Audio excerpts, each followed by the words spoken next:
اعوذ باللہ من الشیطان الرجیم، بسم اللہ الرحمن الرحیم۔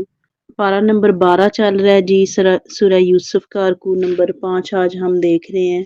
پچھلے رکوع میں ہم نے کل کے سبق میں دیکھا تھا کہ حضرت یوسف علیہ السلام کو جو ہے نا سچا ہونے کے باوجود عزیز مصر یہ اعتراف بھی کرتا ہے کہ میری بیوی گناہ گار ہے اور یوسف پاک باز ہے، لیکن اس کے باوجود جیسے میں عرض کر رہی تھی کہ جو لوگ سیاست میں ہوتے ہیں یا حکومت میں ہوتے ہیں، سلطنت میں ہوتے ہیں، ان کی کچھ اپنی پھر ذاتی مجبوریاں ہوتی ہیں، اپنی بعض اوقات اپنی ریپوٹیشن کو بچانے کے لیے کسی کو بھی قربانی کا بکرا بنا دیا جاتا ہے۔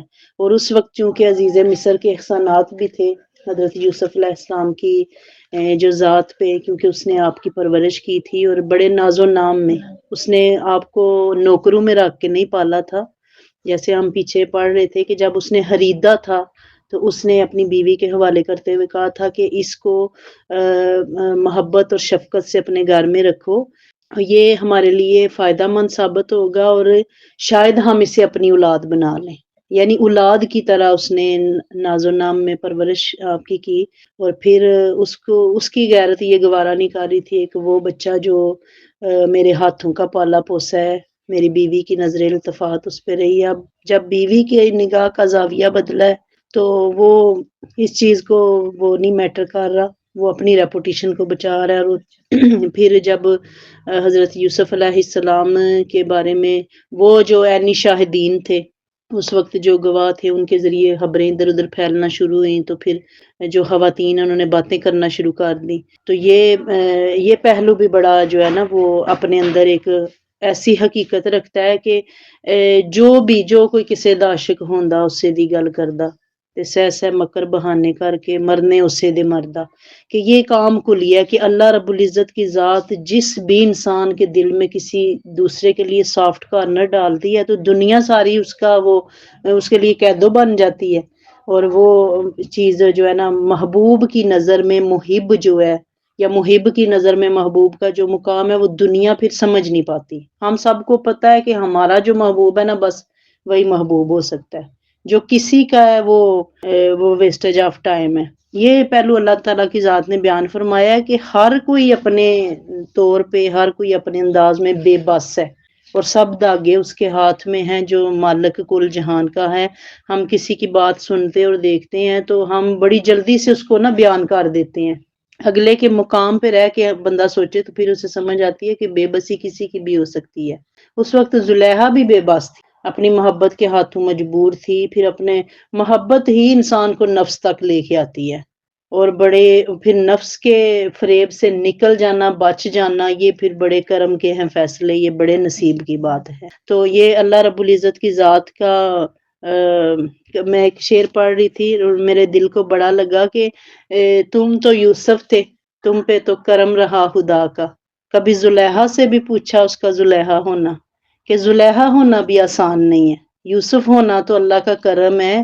اللہ کی ہم پیچھے آیت پڑھ کے آئے ہیں کہ اللہ نے فرمایا کہ ہم نے انہیں چن لیا ہوا تھا۔ مخلصین کون ہوتے ہیں؟ جنہیں اللہ چن لیتا ہے، اور قرآن پاک نے یہ دعویٰ کیا ہے کہ یوسف چنے ہوئے لوگوں میں سے تھا، اور چنے ہوئے تو ہر وقت جو تیری نگاہ میں آ گیا، بڑی پناہ میں آ گیا۔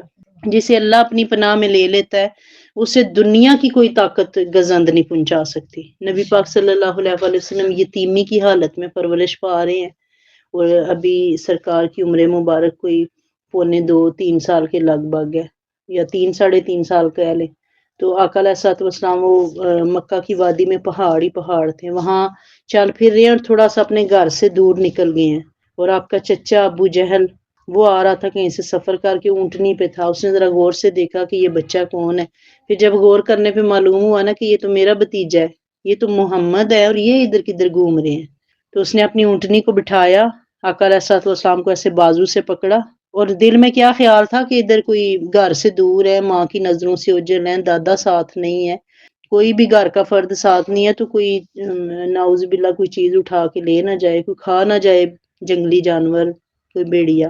اٹھایا، بازو سے پکڑا اور اپنے پیچھے بٹھا لیا۔ جب پیچھے بٹھا لیا اونٹنی کو، وہ ہنٹر مارا اٹھانے کے لیے، تو اونٹنی اٹھی کوئی نہیں، وہ اپنی جگہ پہ جم کے بیٹھ گئی۔ اب جو ہے ابو جہل نے نا بڑی کوشش کی اونٹنی کو اٹھانے کی، اور پھر جو جانوروں کے مالک ہوتے ہیں وہ نگالیاں شالیاں بھی دیتے ہیں. اس نے بھی کہا ابھی تو بلی چنگی تھی، تجھے کیا ہو گیا؟ تو اونٹنی کو پھر اللہ نے قوت گویائی عطا فرمائی اور اس نے کہا کہ هو الامام یاحمق وکیف الامام حلف المقتدی، کہ یہ جس بچے کو تو نے پیچھے بٹھایا ہے یہ اللہ نے دنیا کا امام بنا کے بھیجا ہے، تو نے امام کو پیچھے بٹھا لیا، میں کیسے چلوں گی؟ تو وہ اس وقت ابو جہل چونکہ نبی پاک صلی اللہ علیہ وسلم کا مقام نہیں سمجھتا تھا، جانتا نہیں تھا کہ یہ میرا بھتیجا یہ عام انسان نہیں ہے، یہ ہمارے جیسا بشر نہیں ہے، ہم تو نور اور بشر کے جھگڑے میں الجھ گئے اور وہاں ابو جہل کو اونٹنیاں کلام کر کے کہہ رہی ہیں کہ انہیں اٹھا کے آگے بٹھا اگر تو چاہتا ہے کہ تیرا سفر کٹ جائے. اس نے بازو سے پکڑا آگے بٹھایا تو اونٹنی نے چلنا شروع کر دیا. اس کی سینس میں یہ چیز نہیں آئی اور جب آ گئی تھی تب بھی کلمہ کوئی نہیں پڑا. یعنی حسد انسان سے بڑا کچھ کرواتا ہے، دشمنی انسان سے بڑا کچھ کرواتی ہے. اور ابو جہل کے جو چیز آڑے آئی تھی نا کلمہ پڑھنے میں وہ کیا تھی؟ انا تھی کہ اتنی زندگی گزر گئی اب بتوں کی پوجا کرتے ہوئے، اب بھتیجے کے کہنے میں آ کے، بھتیجا بھی وہ جس کے سر پہ باپ کوئی نہیں ہے. ہمیں بعض اوقات کہتے ہیں نا کہ خصم دا منہ مارد ہے، کہ اپنے بہن بھائیوں کے بعض اوقات چہرے ہوتے ہیں جو بھتیجے بھتیجیوں بانجے بانجیوں کے لاڈ اٹھانے پہ بھی مجبور کرتے ہیں. تو اس نے کہا کون سا بھائی ہے ادھر جس نے باز پرس کرنی ہے کہ میرے بیٹے کو کیوں نہیں تم مان رہے؟ یہ تو کھاتا ہی نہیں تھا. لیکن کرنے یہاں پہ پوائنٹ کیا تھا کہ جسے اللہ رکھے اسے کون چکھے. یعنی یوسف علیہ السلام کی کا کیئر ٹیکر کون تھا؟ رب تھا. باپ کی نظروں سے آپ بھی اوجھل ہیں، بھائیوں سگے بھائیوں نے اٹھا کے کنویں میں پھینک دی ہے. تو یوسف علیہ السلام کی ہسٹری بذات خود ایک دل خراش واقعہ ہے. اور اس کے بعد پھر وہ ساری دل آزاریاں سارا کچھ ختم ہوتا جاتا ہے جب اللہ عنایتیں کرتا ہے. جب اللہ اپنا فضل کر دیتا ہے تو پھر بندے کے جو دی ٹینشن ہے، جو پریشانی ہے، وہ بھی فراموش ہو جاتی ہے. تو یہی کھاتا چل رہا تھا کہ پھر حضرت یوسف علیہ السلام کے بارے میں، زلیخا کے بارے میں جب باتیں ہونا شروع ہوئی، جب ادھر ادھر معاملات جاننا شروع ہوئے تو کیا ہوا؟ پھر نہ عورتوں نے باتیں کرنی شروع کر دی کہ ہم دیکھتے ہیں کہ زلیخا بڑی گمراہی میں. اب زلیخا کو طیش آیا، اس نے کہا کہ یہ بن دیکھے مطلب ایسے وہ مجھے ملامت کیے جا رہا ہے ہر کوئی. اس نے اپنے شوہر کی اجازت لی اور ایک دعوت ارینج کر لی، ساری خواتین کو بلا لیا، وہ سارے جو بڑے بڑے لوگ پارٹیوں میں اور محفلوں میں باتیں کر رہے تھے ان سب کو بلا لیا. پھر ان کے آگے وہ پھل رکھ دیے، چھریاں رکھ دی، اپنے نوکروں سے کہا زلیخا بھی کٹا ہوا فروٹ بھی رکھ سکتی تھی، لیکن اس نے کچھ دکھانا تھا کہ ایسے ہوش گم ہوتے ہیں. مجھے نا وہ عربی کا ایک میں نے شعر پڑھا تھا کہ لا تلومونی، مجھے ملامت مت کرو میرے محبوب کے بارے میں، کہ میں تو میں ہوں، تمہیں بھی ہو جائے گی محبت اس سے، تم ایک نظر میرا منظور نظر تو دیکھو. زلیخا نے بلایا ان عورتوں نے، جب حضرت ان کے ہاتھوں میں سیب تھے، چھریاں تھی. قرآن پاک نے اس واقعے کو بیان کیا کہ جب وہ یوسف اندر داخل ہوئے، اپنے چہرے سے پردہ ہٹایا تو دیکھا انہوں نے، اور دیکھنے والے پھر ششدر ہی رہ گئے. وہ کہنے لگی یہ تو کوئی انسان نہیں ہے. پیچھے ہم نے کل کی آیت میں دیکھا ہے، وہ کہہ رہی تھی کہ یہ انسان نہیں ہے، واللہ یہ تو کوئی فرشتہ معلوم ہو رہا ہے کہ ہم نے تو ایسا خوبصورت انسان آج تک دیکھا نہیں ہے. تو حضرت یوسف کو سامنے لانے کا زلیخا کا مقصد جو تھا وہ یہ تھا کہ تم پھر باتیں کرنی چھوڑ دو گی. اب وہ عورتیں کیا کہہ رہی ہیں کہ زلیخا تو سچا لٹی گئی ہے. ہمیں ہوش نہیں رہی کہ ہماری چھریاں کدھر ہیں اور سیب کدھر ہیں، انگلیاں کٹ کٹ کے پلیٹوں میں گر رہی ہیں اور سمجھ ہی کوئی نہیں آ رہی. تو یہ کیفیت ان کی تھی جو زلیخا نے دکھائی. پھر ہم اسی سبق میں دیکھتے ہیں کہ اس کے باوجود کہ یوسف سچے تھے اور زلیخا وہ غلط تھی، اس کے باوجود سزا کون بھگت رہا ہے؟ سارے اسیر مجرم نہیں ہوتے، قید خانے میں یوسف بھی لائے جاتے ہیں. کبھی کبھی صرف الزام کے تحت انسان کو وہ سزا دے دی جاتی ہے جس کا وہ مستحق نہیں ہوتا. لیکن جب اللہ کی کوئی پلاننگ چل رہی ہوتی ہے نا، پھر اس میں مشکلات بھی آتی ہیں، اس میں تکلیفیں بھی آتی ہیں. یہ آج کا سبق ہمارا شروع ہو رہا ہے. داخلہ ماہ السجن فتیانی، داخل ہوئے آپ کے ساتھ ہی قید خانے میں دو نوجوان. یعنی قید خانے میں کوئی ایک قیدی تھوڑا ہی ہوتا ہے. یہاں قرآن پاک بیان کر رہا ہے کہ دو اور نوجوان بھی، انہیں بھی تب قید ہوئی جب یوسف علیہ السلام قید ہوئے. قال احدہما، ان میں سے ایک نے آ کے کہا، انی ارانی آصر خمرا، میں نے خواب میں اپنے آپ کو دیکھا ہے کہ میں شراب نچوڑ رہا ہوں. وقال الآخر، اور دوسرے نے کہا انی ارانی احمل فوق راسی خبزا، میں نے اپنے آپ کو خواب میں دیکھا کہ اٹھائے ہوئے ہوں اپنے سر پہ خوان، روٹیاں اٹھائے ہوئے ہیں، تاکل الطیر منہ، جس میں سے پرندے کھا رہے ہیں، نبئنا بتاویلہ، آپ ہمیں اس کی تعبیر بتا دیجئے، انا نراک من المحسنین، ہم آپ کو نیکوکاروں میں سے دیکھ رہے ہیں۔ یہ دیکھیں اب جو قید خانے میں 7 لوگ آئے ہیں، نوجوان آئے ہیں، انہیں کس نے بتایا کہ یوسف خوابوں کی تعبیریں بتا سکتا ہے، نیکوکاروں میں سے ہے؟ ڈیفینیٹلی انہوں نے آپ کا کردار دیکھا، انہوں نے آپ کے ساتھ کسی کا معیار، کسی کا کردار، کسی کا اخلاق دیکھنا ہو تو عام طور پہ ہمارے معاشرے میں کہا جاتا ہے کہ 3 کام کریں، ایک اس بندے کے ساتھ سفر کر کے دیکھیں، دوسرا اس کے ساتھ دسترخوان پہ کھانا کھا کے دیکھیں، تیسرا اس کے ساتھ لین دین کر کے دیکھیں۔ یہ تینوں ہی میرے خیال میں معاملات وہ جیل میں پیش آ رہے ہیں کہ سفر یہ اکٹھے جب آپ بیٹھ گئے ہیں کسی جگہ پہ، کسی گاڑی میں بیٹھ گئے ہیں، کہیں جا رہے ہیں، تو وہ کیا ہے؟ وہ سفر ہے۔ سفر میں انسان کا اخلاق کیسا ہے سامنے آ جاتا ہے، کھانا کھاتے ہوئے انسان کا معیار کیا ہے سامنے آ جاتا ہے، اور کسی سے لین دین کرتے ہوئے کردار کیا ہے یہ سامنے آ جاتا ہے۔ تو یہ چیزیں حضرت یوسف علیہ السلام کی تو پیشانی پہ درج تھی، جنہیں رب کہہ رہا ہے انہ من المخلصین، کہ وہ چنے ہوئے لوگوں میں سے، اور جسے رب چن لیتا ہے اس کے چہرے پہ ایک نظر ڈالتے ہی پتہ چل جاتا ہے۔ تو نبی پاک صلی اللہ علیہ وسلم سے پوچھا گیا کہ ہمیں کیسے پتہ چلے گا کہ فلاں خدا کا بندہ ہے؟ تو حدیث پاک ہے، آقا علیہ الصلوۃ والسلام نے فرمایا جسے دیکھ کے خدا یاد آئے، جس کا چہرہ دیکھ کے تمہیں رب کی یاد آ جائے کہ یہ چہرہ ایسا ہے تو بنانے والا کیسا ہوگا۔ چنگی صورت تے عاشق ہونا کا دیے وڈیائی، عاشق بن تو اس سونے دا جسے شکل بنائی، کہ ایسی ایسی سیرتیں صورتیں سامنے آتی ہیں کہ بندہ سبحان اللہ کہنے پہ مجبور ہو جاتا ہے۔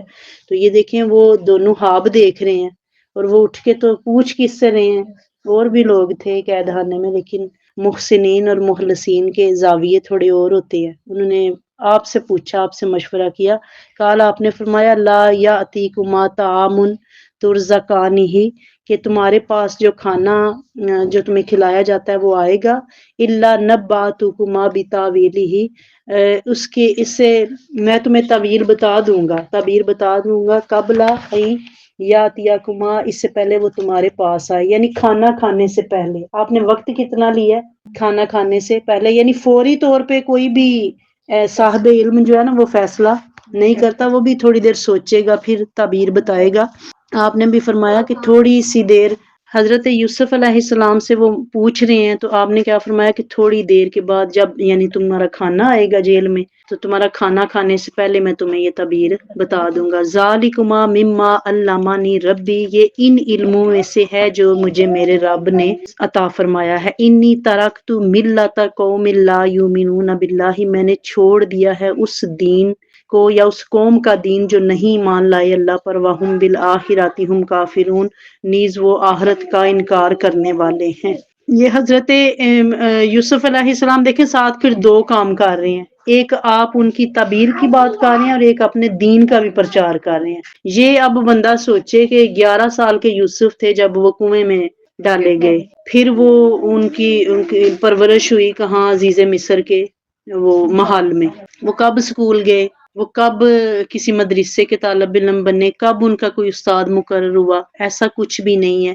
یہ سارا جو علم اللہ کی طرف سے عطا فرما ہوا ہے آپ کو، اس کی آپ بات کر رہے ہیں کہ یہ وہ علم ہے جو میرے رب نے مجھے عطا فرمایا ہے۔ واتبعت ملت، یہ دیکھیں ساتھ ایک پیغمبر ہونے کا حق بھی ادا کر رہے ہیں کہ اپنے دین کا پرچار بھی ساتھ کر رہے ہیں۔ واتبعت ملت آبائی، لیکن فرشتوں نے کیا کہا؟ کذالک، ایسے ہی ہے جیسے آپ کہہ رہی ہیں، لیکن یفعل اللہ ما یشاء، اللہ جو چاہتا ہے وہ کر لیتا ہے۔ اب آپ کے ہاں بیٹا، وہ 9 ماہ کا پروسیس ہوا ہے، آپ کے ہاں بیٹا پیدا ہوا ہے، اور آپ اسے لے کے تو جب اللہ کی بارگاہ میں آپ حاضر ہوئی ہیں، آپ نے عرض کی کہ یا اللہ میں اس بچے کو اٹھا کے کیسے معاشرے کا سامنا کروں گی؟ یہاں تو کسی کا نکاح ہوا اور رخصتی نہ ہوئی، اس کو اللہ اولاد دے دے نا تو معاشرہ انہیں جینے نہیں دیتا۔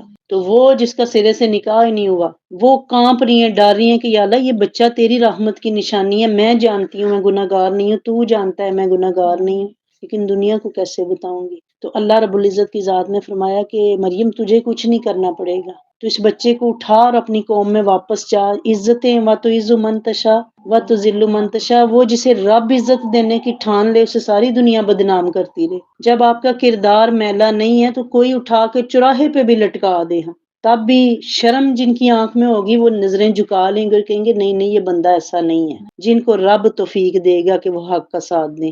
حضرت مریم نے وہ بچہ اٹھایا، آپ قبیلے کے پاس واپس آئیں، وہ لگے لان تان کرنے کے دیکھو یہ اس نے کیا کیا ہے، ہم تو سمجھتے تھے وہاں عبادت کرتی ہے، یہ کیا کر رہی ہے، منہ کالا کر رہی ہے، طرح طرح کی باتیں. پھر ایک بزرگ نے کہا تو بولتی کیوں نہیں، جواب دے ہماری بات کا. تو آپ بولی نہیں کیونکہ اشارہ تھا اللہ کی طرف سے کہ مریم تو نے نہیں بولنا.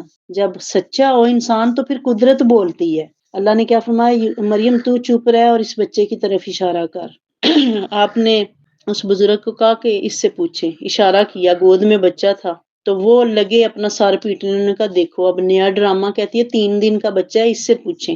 تو وہ 3 دن کے بچے نے کیا کہا کہ انی عبداللہ، میں اللہ کا بھیجا ہوا بندہ ہوں، آتانی الکتابہ، مجھے اس نے کتاب دی ہے، وجعلنی نبیہ، اور مجھے نبی بنا کے بھیجا ہے، برم والدہ تھی، میں قسم کھاتا ہوں اپنی ماں کی پاکیزگی کی. تو وہ قوم حیران پریشان کہ 3 دن کا بچہ بھی بول سکتا ہے. نہیں بولتے، ہمارے بچے نہیں بول سکتے، ہمارے 3 سال کے ہو کے بول جائیں تو ہم اللہ کا شکر ادا کرتے ہیں. وہ 3 دن کا بچہ بولا، اور کیوں بولا؟ کیونکہ قدرت بول رہی تھی، کیونکہ اسے بلوانے والا رب العالمین تھا، وہ جو صالحین کا رب ہے، وہ جو قانتین کا رب ہے، وہ جو ساجدین کا رب ہے، وہ جو اس کی بارگاہ میں رکوع کرتے ہیں، سجدہ کرتے ہیں، جھکتے ہیں، سچ بولتے ہیں، اپنی عزتوں کی، اپنی پاک دامنی کی حفاظت کرتے ہیں، ان کے لیے وہ بولتا ہے. اس کی قدرت آج بھی بولتی ہے، بشرطے کہ انسان کا جو ہے نا باطن وہ برائی میں ملوث نہ ہو. آج بھی میرا اندرونی طور پہ یہ عقیدہ ہے کہ ہم جب کسی معاملے میں انوالو ہوتے ہیں تو پھر اللہ بیزار ہے، اللہ بری ہے، چاہو نمٹو جا کے، اس سے معافی مانگو گے تو وہ مدد دے دے گا. اگر اکڑ جاؤ گے، بندہ گناہ بھی کرتا ہے اور بندہ کہتا ہے وہ لاجک بھی دیتا ہے. ہم اتنے وہ نفسیاتی طور پہ برباد نسل ہے کہ ہم اللہ کے آگے بھی لاجک پیش کرتے ہیں. ہم کہتے ہیں نہیں نہیں میرا مقصد یہ نہیں تھا. اس رب کو مقصد بتائیں گے جو ہمارے دل میں گزرنے والے افکار بھی جانتا ہے، جو جانتا ہے کہ یہ بندہ جان بوجھ کے اپنے ذاتی مفاد کے لیے پہلے غصہ برائی میں، اور جب معاملہ خراب ہو گیا تو یہ آئیں بائیں شائیں کرنے لگا، مجھے اس نے کہا، مجھے اس نے کہا، مجھے فلاں نے کہا.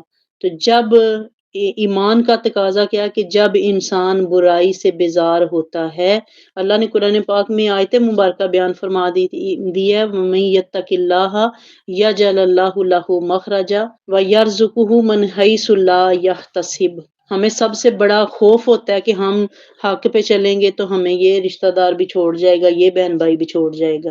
ایسا نہیں ہے، اللہ فرما رہا ہے رازق میں ہوں. جب تو رب سے ڈر جائے گا تو تجھے برائی سے نکلنے کا راستہ وہ دے دے گا. یعنی یوں نہیں ہوتا کہ آپ کسی چیز کو چھوڑنا چاہیں، چیز سے مراد برائی کو چھوڑنا چاہیں اور اللہ آپ کو وسیلہ نہ عطا فرمائے، ایسا نہیں ہوتا. ایک دفعہ سچی توبہ کرنے کی ضرورت ہوتی ہے. تو یہ یہاں پہ ہمارا ٹاپک تھا کہ دونوں دروازے کی طرف دوڑے. حضرت یوسف علیہ السلام کی نیت کیا تھی کہ دروازہ کھل جائے اور مجھے معافی مل جائے اس سارے عمل سے. اب زلیخا بھی دوڑ رہی ہے دروازے کی طرف. اس کی نیت کیا تھی؟ اس کی نیت یہ تھی کہ اگر یہ دروازہ کھول کے باہر نکل گیا تو یہ شور مچائے گا، یہ شور مچائے گا. پہلے تو وہ سر پہ شیطانی وہ نفسانی خواہش سوار تھی، اور پھر کیا ہوا، پھر اپنی عزت کے لالے پڑ گئے. دونوں دروازے کی طرف بڑھے. وقدت قمیصہ، اس عورت نے پھاڑ ڈالا اس کا کرتا پیچھے سے. اب وہ کھینچ رہی ہیں حضرت یوسف کو، اپنی طرف بلا رہی ہیں، مائل کر رہی ہیں، منتوں سے، ترلوں سے، جیسے بھی ہو سکے. جب آپ نہیں مانے تو زور سے جب کرتا پکڑا ہے تو وہ پھٹ گیا. کرتے کا ایک پیس جو ہے وہ زلیخا کے ہاتھ میں تھا. من دبرن، پیچھے سے، والفیا سیدہ حالد البابا، اور اتفاق ایسا ہوا کہ دونوں نے کھڑا پایا اس کے خامد کو دروازے کے پاس. اب بھاگتے ہوئے جا رہے ہیں تو جب جو ہی دروازہ کھولا یوسف علیہ السلام نے تو آگے وہ عزیز مصر کو دیکھا، اس زلیخا کا خامد کھڑا. قالت ما، یہ دیکھیں اللہ کی کیا شان ہے. حضرت زلیخا کا کہیں اللہ نے ذکر نہیں کیا، نام نہیں لیا. حضرت آسیہ کا ذکر ہے قرآن میں، فرعون کی بیوی کا. حضرت مریم سلام اللہ علیہ کا ذکر ہے. حضرت عائشہ صدیقہ سلام اللہ علیہا کے بارے میں گواہی نازل ہوئی ہے، آپ کا ذکر ہے، حضرت زینب کا ذکر ہے، وہ جن کے بارے میں طلاق کی آیات نازل ہوئی تھی۔ اتنی عورتوں کا ذکر ہے قرآن میں، لیکن اللہ نے یہاں پردہ رکھا ہے۔ ہم نے زلیخا کا وہ تاریخ سے دیکھ لیا نام اور ہم ہر شعر میں لے آئے، لیکن اللہ کو یوں اپنے بندوں کی عزتیں پیاری ہیں۔ حضرت یوسف علیہ السلام کا ذکر بار بار ہو رہا ہے، لیکن اللہ نے جہاں بھی ان کا ذکر کیا ہے نا، اللہ نے عزیز مصر کی بیوی کے طور پہ کیا ہے، عورت کے طور پہ کیا، نام ذکر نہیں کیا۔ یوں میرا رب پردے رکھتا ہے اپنے بندوں کے۔ قالت ما جزاؤ من اراد باہلک سوءا، جٹ بول اٹھی۔ دیکھیں ابھی عزیز مصر نے کچھ پوچھا نہیں ہے، تو شور اب کس نے مچا دیا ہے؟ وہ محبتیں یوں بدل جایا کرتی ہیں حالات دیکھ کے۔ پہلے سر پہ یوسف کا عشق سوار تھا۔ قالت کہنے لگی ما جزاؤ من اراد باہلک سوءا، سرتاج بتائیے کیا سزا ہے جو ارادہ کرے تیری بیوی کے ساتھ برائی کا، الا ان یسجنا او عذاب علیم، کہ اسے قید کر دیا جائے یا اسے دردناک عذاب دیا جائے۔ اب خود ہی تجویز کر رہی ہے، کا بھوت اتر گیا، اب جان کے اپنی کے لالے پڑ گئے ہیں۔ تو عشق تو وہ سلامت ہوتا ہے نا، پھر وہ وہاں کھڑی کھڑی کہہ دیتی کہ اس کا کوئی قصور نہیں ہے، میں مجرم تھی۔ لیکن وقتی طور پہ انسان کی محبتیں بھی بدل جاتی ہیں، اپنے جب بینیفٹس ہوتے ہیں پھر ہماری طرفداریاں بھی بدل جاتی ہیں۔ تو وہ پیغمبروں کی محبت ہے اللہ کے ساتھ۔ ابراہیم علیہ السلام کے لیے آگ جلائی جا رہی ہے اور پوچھا گیا کیا ارادہ ہے، آپ نے عرض کی کہ جو اللہ کی رضا وہی میری رضا ہے۔ وہ اسماعیل کی قربانی کا وقت آیا، آپ سے پوچھا گیا ہاں جی 11 سال کا بیٹا ہے تو ہمیں بڑی ضرورت ہے، کیا خیال ہے؟ آپ نے فرمایا اللہ کی امانت ہے، وہ جب چاہے واپس لے لے۔ تو یہ عشق والوں کی باتیں اور ہیں، اور دنیا کے جو عاشق ہیں ان کی باتیں اور ہیں۔ پھر وہ اپنے خامد کو تجویز دے رہی ہے کہ یا تو اسے عذاب دو تو یا اسے قید کرو۔ کالا، آپ نے فرمایا ہیا راودتنی عن نفسی، اس نے مجھے بہلانا چاہا ہے، یعنی یہ نہیں آپ بولے نہیں، آپ نے اپنی صفائی پیش کی ہے کہ اس نے مجھے بہلانا چاہا۔ وشاہدہ شاہد من اہلہا، اور ایک گواہی دے ایک گواہ جو اس عورت کے خاندان سے تھا۔ ان کان قمیصہ قد من قبل، اگر یوسف کی قمیص آگے سے پھٹی ہوئی ہے، فصدقت، تو اس نے سچ کہا، یعنی پھر عورت سچی ہے اگر کرتا آگے سے پھٹا، کیونکہ جو ڈیفینس کر رہا ہے وہ آگے سے ہٹائے گا یوسف کو۔ فہوا صادقت، اس نے سچ کہا، وہوا من الکاذبین، تو یوسف جھوٹوں میں سے ہے۔ یہ فیصلہ ہو گیا، یعنی جب پنچایت میں فیصلہ پہنچا کہ یوسف، وہ دیکھنے والے کہہ رہے ہیں کہ یوسف کا کرتا چیک کریں، اگر وہ معاملہ پیش ہوا نا کہ کپڑے پھاڑ ڈالے ہیں ایک دوسرے کے، تو وہ فیصلہ کرنے والے نے کہا ہے سرپنچ نے کہ اگر تو کرتا آگے سے پھٹا ہے تو پھر ڈیفینیٹلی یوسف مجرم ہے، تو اگر پیچھے سے قمیض پھٹی ہے تو پھر زلیخا ہی مجرم ہے۔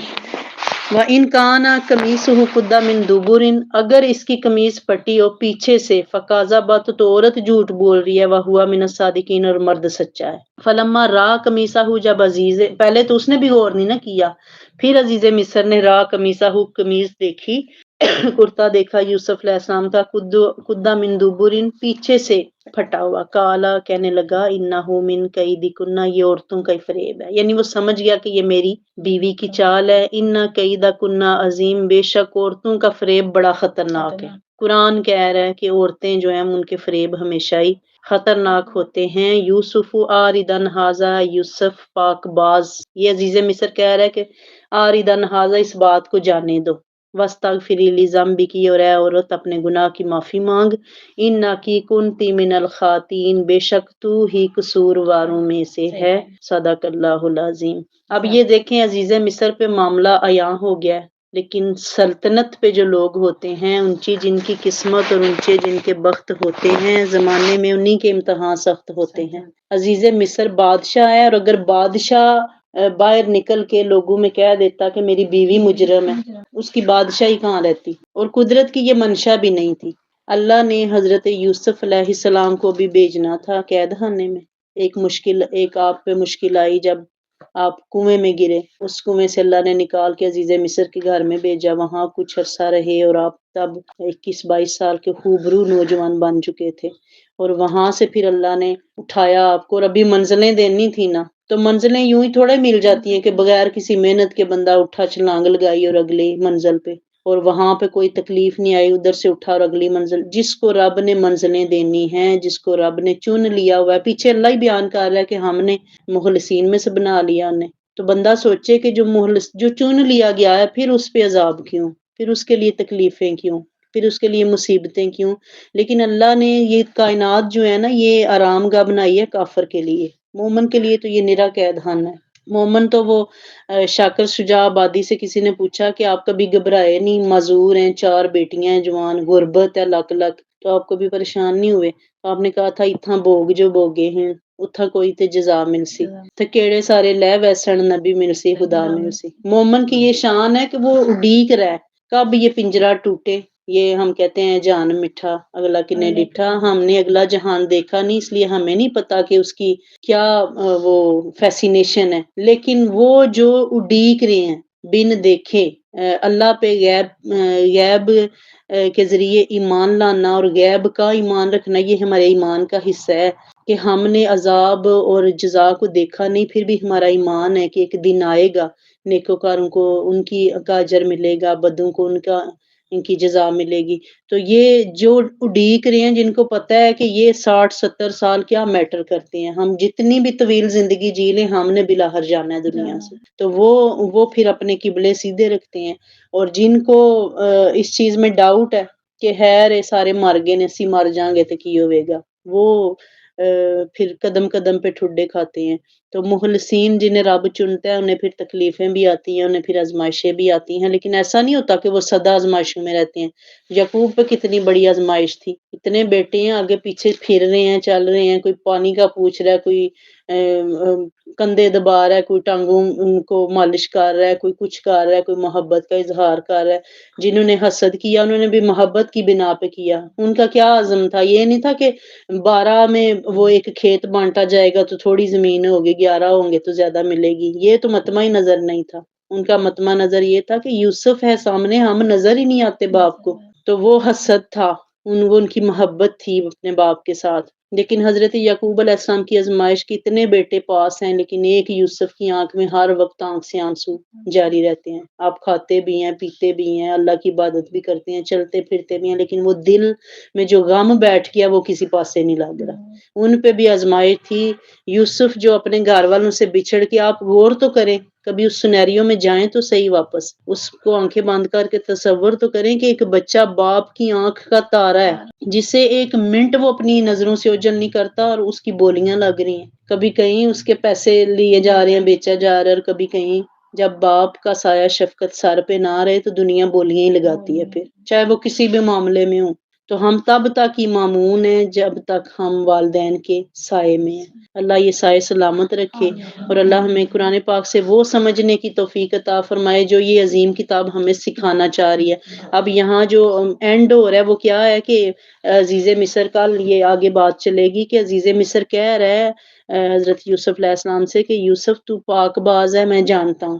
بیوی سے کہہ رہا ہے کہ تو اللہ کی بارگاہ میں توبہ کر جو تو نے جرم کیا ہے، اگرچہ اس جرم کا ارتکاب نہیں ہوا، وہ ابھی ملزم یا مجرم کے عہدے پہ فائز نہیں ہوئے، لیکن پھر بھی عزیز مصر کہہ رہا ہے کہ تو معافی مانگ اللہ سے کہ یہ تیری چال تھی جس میں یہ بیچارہ آ گیا۔ اور یوسف سے کہہ رہا ہے کہ اگر ابا نکل کے میں کہوں کہ میرا گھر خراب ہے تو میرے پلے کھ نہیں رہے گا، تو ہمارا پالا ہوا بچہ ہے، تو اپنے سارے الزام لے گا، قید خانے میں چلا جائے گا تو تیرا کچھ بگڑے گا نہیں۔ سادہ سی بات ہے کہ تیرے آگے پیچھے تو کوئی نہیں ہے، تو تیری تکلیف کس کو نہیں ہے؟